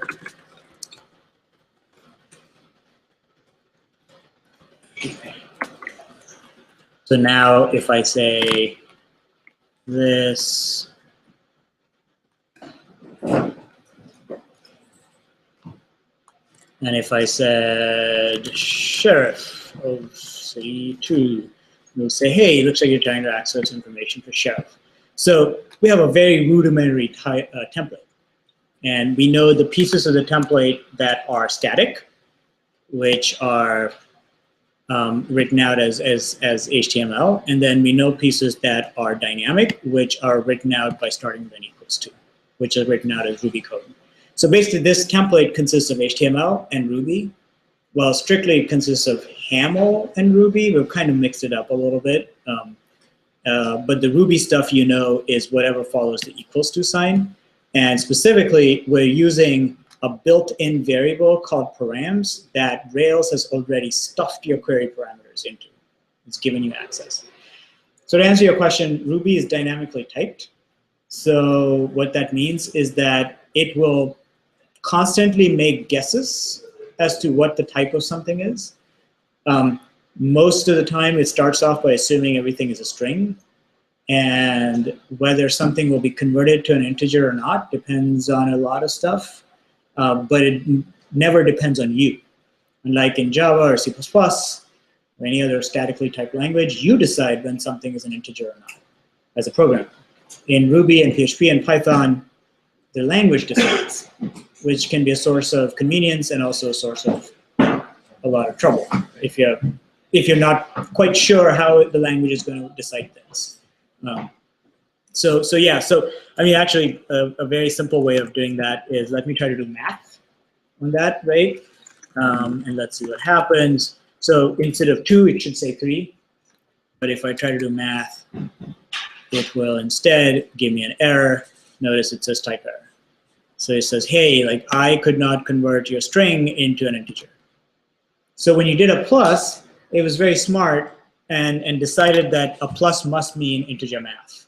But you could also say plus and supply it a string, at which point it will dynamically decide that because you have two strings, the plus is no longer math, it is string concatenation. So dynamic coding means that I didn't have to go say like, hey, this is now a string. I just put it in quotes and it did the right thing, right? Okay, so so we ended up doing a lot of stuff here just to get a pretty simple app, right? So we have this very simple app, and we built our own controller, we built our own views, we had to like pull stuff from one place to another. So because, so maybe I'll just like end with scaffolding as sort of like what is scaffolding and how it helps you write code in the beginning. And then we might have like extra time, like we'll just take questions or whatever. So two things that we did not do here. One is that we actually haven't yet used a database, right? So we haven't actually like stored a list of mayors and cities anywhere. And so that's one step we haven't done. And we haven't actually like used the parameters in any intelligent way. I mean, we've sort of used it in the view, but that's hardly the place that you should be using it. Instead, you want your code to look like something like this. City ID equal to params ID. Somehow search for this city by ID in some database somewhere. And then we'll set a city name, and we'll say, I'll write a little bit of intelligent code. So I'll say if city ID is 2, city name is Oakland, else city name is York. And then in my view file, and I'll sort of I'll tell you what's going on. Looks like you're trying to access information 4, and I'm just going to say at city name.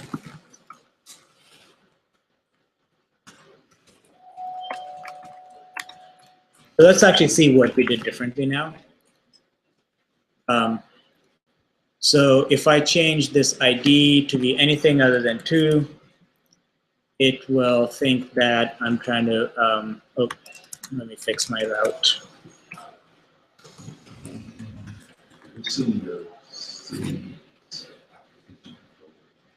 Yeah, I'm just going to, so I just want to show what I did. So if my ID is 2, it's going to say Oakland. If my ID is anything other than 2, it's going to say New York. And this is sort of a miniature representation of most of your code. All of the decision making is going to happen in your controller. So ideally, we should be doing this. We should be looking in a database somewhere. But a very naive way of doing that is to just write Ruby code. So I said, hey, like if my city ID, which I got from the params hash, if it is 2, then my city name is I'll set this variable to Oakland. Otherwise, I'll set it to New York. And then I'm going to use the value of this variable in my view. So my view has that variable, which I set in my controller. Now notice that I could have just written that code in my view itself, right? Like there is nothing to stop me from taking this code and essentially dropping it in here. I have to add some Haml formatting, but I can essentially do this, right? But the reason you don't do that is because you want to separate your controller code and your view code in a logically sound manner. Everything that involves logic, database access, calculations, computation should be in your controller. The job of your views is only to display information. It is not to make any decisions. It is not to do any computations. Now, of course, Rails can't enforce that. And you can choose to write your code as one grand view that has everything in it, which also makes your code incredibly hard to understand. And so you should always be trying to write fact controllers. That's the command. That's the sort of the buzz phrase for it. You have well, I shouldn't say fat controllers. You should try to write all of your code in your controllers and have your views only be responsible for displaying that information. So that's one thing we haven't done. We haven't sort of separated the views, written all the views and the controller code, and certainly we have not figured this part out, right? We haven't figured out how to access the database. So because I don't want to go and do all of that, I'm going to do something called generating a scaffold. And the idea of a scaffold is, given any piece of information, you're obviously always going to want to do 4 things with it. You're going to want to create pieces of information. You're going to want to update already created pieces of information. And you're going to want to delete any piece of information you've already created. These 3 actions, create, update, and delete. And you also want to read, access, retrieve existing pieces of information, right? So the typical interaction with the database is create some information, access it, hey, this is wrong, or I need to update it, hey, I don't need this piece of information anymore, delete it. Those 4 actions are called the CRUD actions, C-R-U-D, create, read, update, delete. And the idea of most apps is to be a CRUD app, right? So like Facebook is a massive CRUD app. You create posts, you read other people's posts, you update your profile with more posts, and sometimes when you don't want people to see what you did, you delete posts, right? You create tags on people's photos, you see other people's tags, you read your tags, you update tags, and sometimes you remove tags. So most apps we are familiar with are CRUD apps. Most apps we use are CRUD apps, right? And a lot of like Rails tutorials will basically be like, hey, let's create another Twitter. Hey, let's create another Git. Because Rails follows a lot of CRUD conventions. And one of those conventions is something called scaffolding. So instead of like going through all of these pieces of creating the database access and the controllers and the views, I can do something called generating a scaffold. And the way you generate a scaffold is you say, I want the entire scaffold for all of the CRUD actions for something called a city. And my city is defined by a bunch of attributes. The city has a name. The city has a mayor. The city has a population, and so on. But I'll kind of stop with that. And that's the basic structure of a scaffold, okay, which is the Rails command, generate, scaffold is sort of the command, then the name of the piece of information that you want to manipulate. In this case, it's, let's say I want to manipulate cities in my database.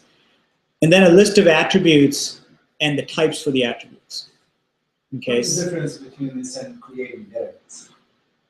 So this actually encompasses creating in the database, and it does a bunch of things for you. You can do that individually. Like you can go to the database and create the tables, and then write the code that accesses it, and then write the views that displays it. But you can use scaffolding to do it all in one go. And we'll see what that does. So if you type that in, and wait for about as long as you have to. So let's start reading these. So you'll see that it is basically telling you what files it is creating. It is saying that it's creating something called a migration file. I'll get to that in a minute. It's creating something called a model. It is creating a bunch of tests. It is creating something called a resource route, and I'll get to that in a minute. And then it says, hey, I wanted to create a controller for your city, but there's already a controller. What do you want me to do about it, right? And I say, go ahead, overwrite that.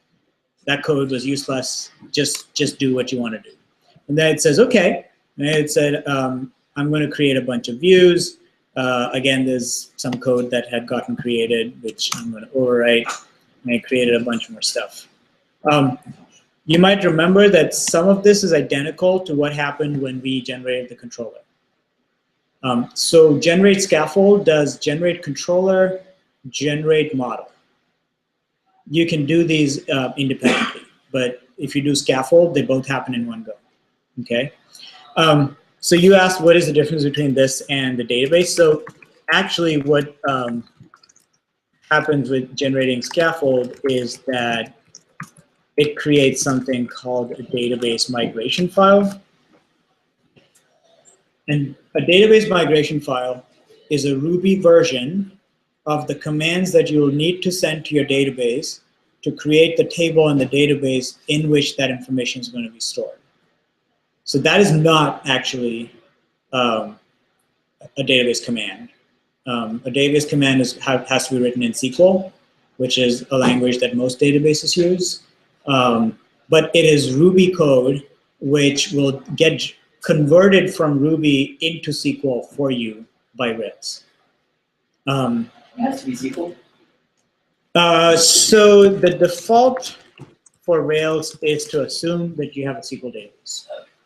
You can explicitly go and have it use a non-SQL database, like Mongo, if you're familiar with it.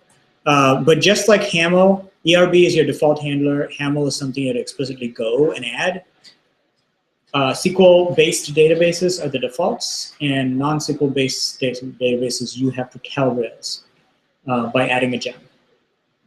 So Mongo has its own gem. And so it'll generate a new database file that it would get converted to MongoDB gem. You would tell that you would install the gem, and Rails would see that you have a Mongo gem, and therefore try to do a conversion to Mongo instead of to SQL. So you actually will never see the SQL command like in the whole process. So what happens is, in order to actually do the conversion of this file into the SQL, you have to run something called a migration. And this is one of those things where instead of using the Rails command, you have to use the rake command. It's going to go away in Rails 5. You just get to say Rails for everything. But for now, you have to do this. And then it actually goes and puts that in your database.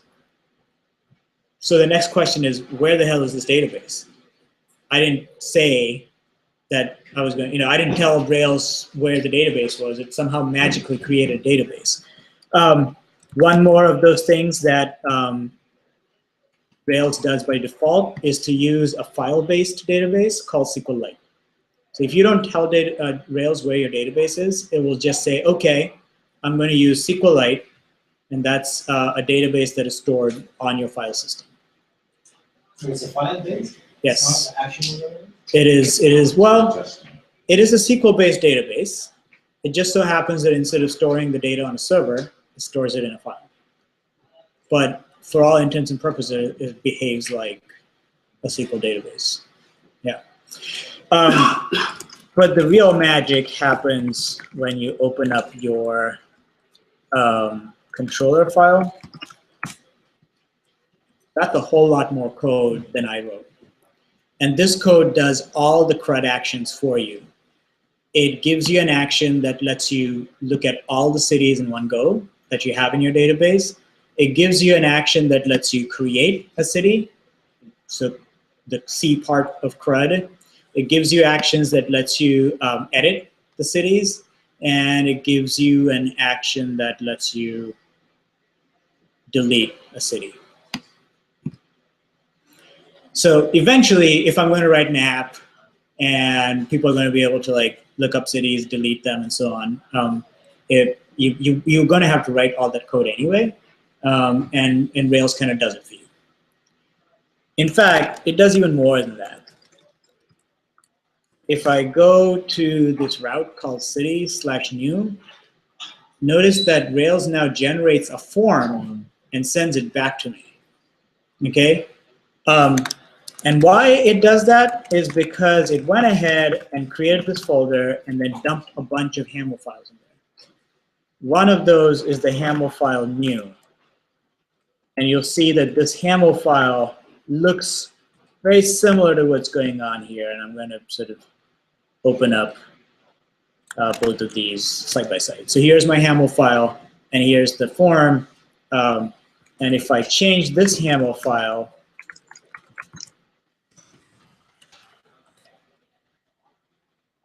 it's changing that file. But this is not surprising for us because we've already seen that when you create a Haml file, it gets rendered. And notice that the conventions it uses are the same as the conventions that we were familiar with. So your controller, snake cased, cities underscore controller, has, can you read that? Yeah, it has the camel case in there. It created a folder called cities. It then created a bunch of HAML files, and the names of the HAML files are the same as the names of the actions in your controller. All of which we did for one action, and scaffolding kind of just goes, boom, here it is.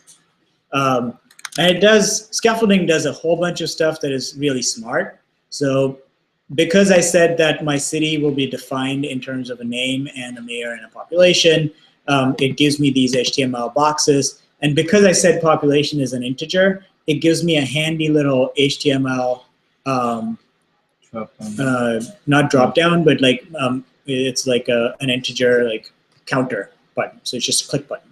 So those are just HTML. If I look at the code, like those are standard HTML tags, and you'll see that if your tag is input with type equal to number, that's all it is. And it just generated an HTML tag with type equal to number, and all browsers know that if your input type is number, then they'll put a little like counter button in there. So that's just browser behavior. Now, you can memorize all this. You can memorize all the HTML tags and all the HTML elements and everything, or you can just run scaffold and it just does it for you. Eventually, you'll realize that you're going to have to memorize stuff anyway, because everything is not going to, all your apps are not going to look like this. So you're going to have to write your own HTML and CSS. You're going to work with designers. They're going to want it to have different colors. So you're going to memorize all this stuff anyway. So there's a point at which you realize, I don't need to generate the scaffold. First of all, it created a bunch of code that I probably don't need.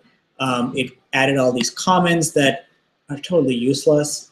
I mean, all this comment is saying is, for this route, this action will be used.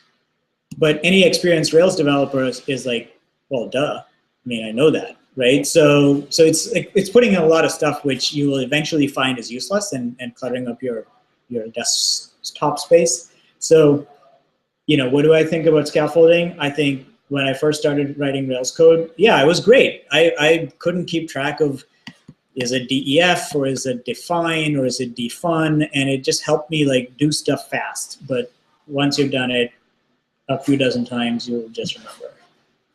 You don't want to use it. The last thing I'll point out is it changed our routes file. And it added this line.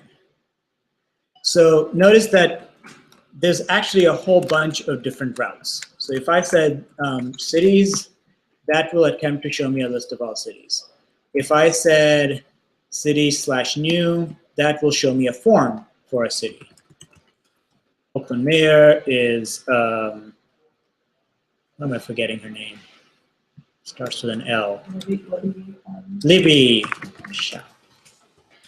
Oakland population, and I saved that. Now it will show me city/1.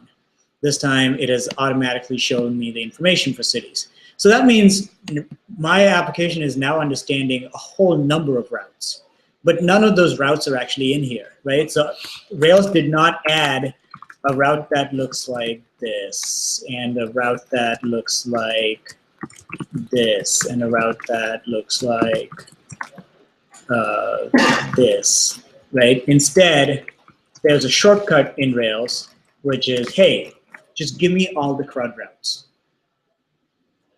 And you can see what they are by using a route that no longer exists, at which point you get the error.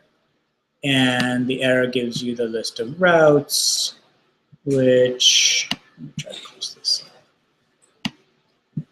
Then says, I now have all the CRUD routes for cities, just because I generated the scaffold. So that way you don't have to actually type in each of those routes, you can add them. Another thing with scaffolding is that eventually when you write like production grade apps, you'll realize that your app should only have the routes that are going to be used. Never have a route in your app that you're not going to use, because that's a security hole. So you don't use scaffolding. One of the reasons you'll stop using it is that scaffolding, unless you go in and change things, will by default just add all these routes. And that's not good programming practice. It's just not good programming hygiene.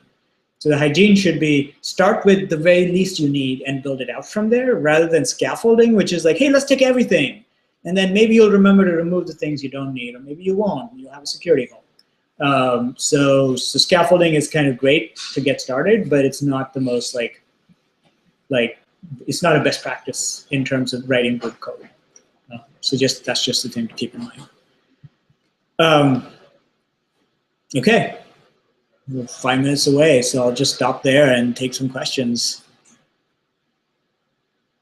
What do you think about using like the use of gems in terms of like getting your code out in your project? That's a good question. Does anyone like run into that already with the coding you've done, like using gems, having trouble with gems? Yeah, I used Devise for logging. You hated it. It was easy, but then afterwards it locked me out. It locked you out of your Or app. like I couldn't, no, like you couldn't change the model or something, or like would let you edit stuff. Like here's Devise. Okay, that's a good point. Any other experiences with gems? So actually, I think your experience is interesting because Devise. So there has been an ecosystem of gems which are pretty much like conventional. Like everyone's going to use them. Okay, and Devise is a great example because Devise is something that people use to handle authentication, logging in your app. And pretty much at this point, I would say if you're writing a Ruby on Rails app, use Devise. If you try to do authentication on your own, I will bet money that you'll cause a security problem in your app. Devise has been like poured over by security experts now for like 6 years. There is not a bug in Devise, right? And if there is, like, I can bet you like it'll be all over the news and people will fix it right away. So using gems is, you should use the gems that have been used by a lot of people, that are being maintained, that have good documentation. Devise is very, very powerful, and powerful gems come with this problem that the documentation is easy in the beginning, but quickly becomes hard, and I appreciate that. Like, it's not easy to use, but in Devise's case, like, it is so incredibly well written that you're essentially going to need to use it at some point. Rails casts, how many people have heard of or used Rails casts? I seriously recommend Rails casts. There's a series of screencasts, virtually free. He had started like charging $9 a month, and then he got burned out. This guy who started it, he got burned out. He couldn't produce more, so now his deal is you just pay him $9 and you have perpetual access to everything, which is awesome because like the lessons, he has over 350 lessons on every aspect of Rails possible. The casts are a little old, yeah. So if you read, listen to some of them now, like they might be a little bit outdated, but they will get you going quite far. So especially with gems like Devise, like I would say, use Rails casts. Just listen. I mean, it's 4 minutes of your time that is so well spent for most like basic gems in Rails. However, beware of gem creep, right? So in the beginning, you'll be tempted to just like, oh, I need something to connect to Twitter. The Twitter documentation is terribly hard to understand. What do you know? There's a Twitter gem. So I'm just going to use the Twitter gem, and I don't have to read the Twitter documentation. I don't have to learn what OAuth is. I don't have to know what my keys are. I'll just read, like, copy-paste this, and it works. And it does work, but then if the person that is maintaining it stops maintaining it, you have a problem. And every gem you add is a security problem, right? Because that is that many more places where someone could be trying to hack. So if someone is hacking the gem, they've essentially hacked your app. So it's good to know that eventually you want to try and learn as much of it that you can do on your own. But the balance is like you're just going to learn as you go. Like, you know, Devise has just been done so well, like you just want to use Devise. Because if you do it on your own, you're going to cause a problem. Whereas like, what's a good example of something that I can't think of anything, but I mean, I don't use a lot of gems. Like I have a fixed list. and anything else that I want to do, like I'll start to write my own code, and like, unless it becomes really like difficult, like I'm doing very complicated stuff, I will go look for the gem. Like when I use like Amazon services, their documentation is so bad that I would rather use a gem. Whereas Twitter services, their documentation is so good that I would rather write my own code and like be like more assured that it's fast and secure. So it depends. There was a question back there. Oh, I was just wanted to point out that we need Railscast, and it's a whole YouTube channel for them too. There is a whole YouTube channel? Yeah. Railscast Reloaded. Yeah, I didn't know about that, but yeah, cool. Yeah, Railscast is like an amazing resource. I would say just start listening to it, spend like 5 minutes a day. Put it on your iPad, iPhone, whatever, and listen to it while you're going to work. Is it gonna be an ongoing class or just this is it? So we are about 6 of us, and we try our best to show up every Tuesday, but we don't have like we don't build upon each other's. Brad, another guy that when he does a class, tends to focus on beginners level material. And unfortunately, Brad had a baby 6 months ago, and for all of us, but not unfortunately for him. He's very happy. Yeah, so I haven't seen Brad in like a couple of months now. So yeah, a lot of the stuff has been broadcasted, like I did today.